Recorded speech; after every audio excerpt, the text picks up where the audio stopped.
online, bab ke-59. Setelah menghitung uang dengan indera spiritualnya, lelaki tua itu mengangguk puas dan berkata kepada mereka, "Silakan naik ke atas panggung." Yuan dan Xiao Hua berjalan ke atas panggung dan berdiri di depan alat teleportasi raksasa. Orang tua itu kemudian berjalan ke sebuah stand yang hanya berjarak beberapa meter dan meletakkan di atasnya beberapa bongkahan kristal indah yang memancarkan energi spiritual yang kuat. Beberapa saat kemudian, setelah perangkat teleportasi diisi dengan spirit ki dari kristal, ruang kosong sebelum Yuan mulai berputar dan berputar, dan sebuah portal hitam muncul.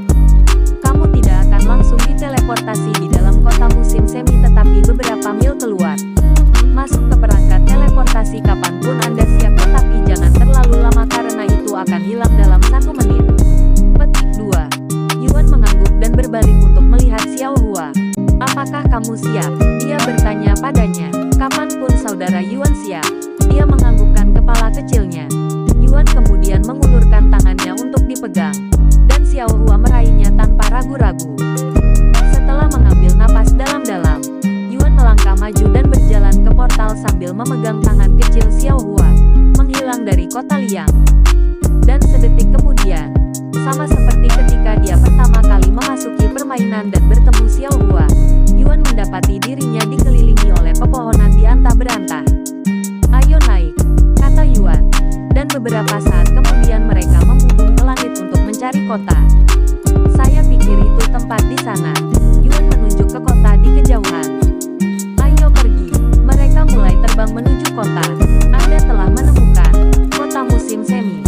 Beberapa menit kemudian, mereka turun dari langit dan mendarat di depan gerbang kota. Dan sama seperti penjaga dari kota Pang dan kota Liang, para penjaga di kota musim semi segera mendekati mereka setelah melihat mereka turun dari surga. "Selamat datang di kota musim semi kami, senior. Jika Anda butuh sesuatu, beritahu saya," kata penjaga itu padanya. "Tidak apa-apa, kami di sini hanya untuk bertemu dengan seseorang." Yuan berkata kepada penjaga, "Bolehkah saya memiliki nama senior sehingga kami dapat melaporkan kepada keluarga Suan tentang kehadiran Anda?" Penjaga itu tiba-tiba berkata, "Keluarga Suan." Yuan tiba-tiba teringat Suan Wuhan, yang menyebutkan bahwa keluarganya ada di kota ini.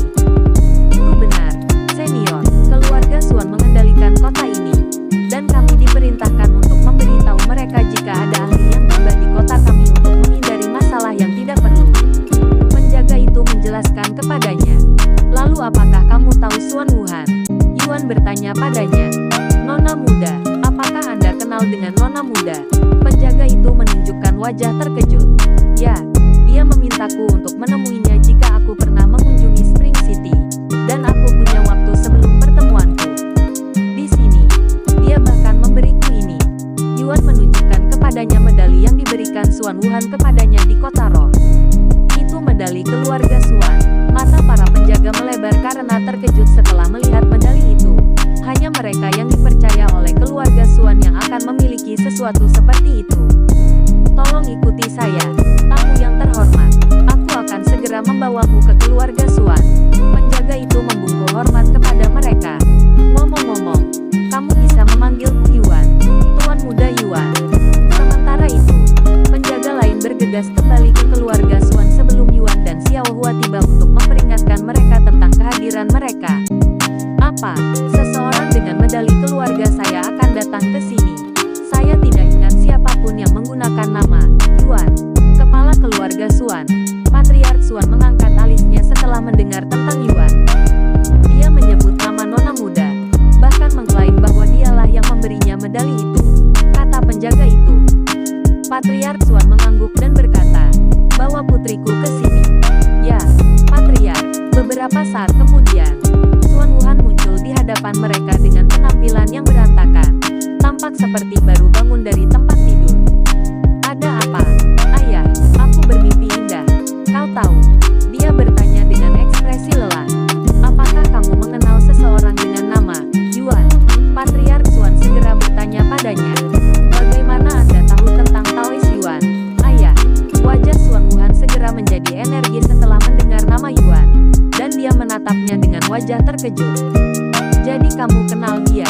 "Ya, Saya bertemu dengannya di Spirit City dan rumah lelang di sana.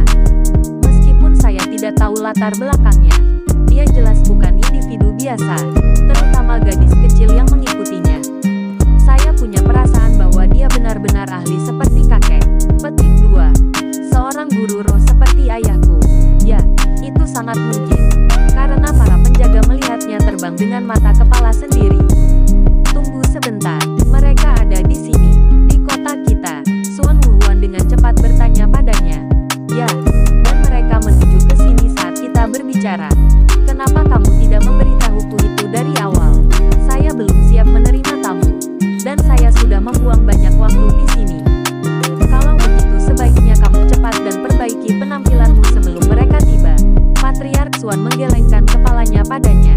Sementara Suan Wuhan dikenal sebagai pekerja keras oleh orang-orang di luar, dia adalah kebalikan dari rumah, menjadi gadis malas yang menghabiskan sebagian besar waktunya untuk tidur. Saya akan segera kembali, Suan Wuhan berkata sebelum dia berlari menuju kamar mandi.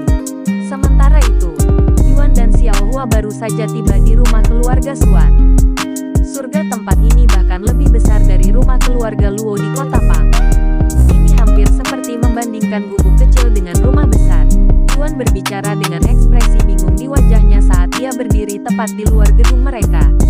Tidak heran mengapa Suan Wuhan diperlakukan seperti VIP di rumah lelang.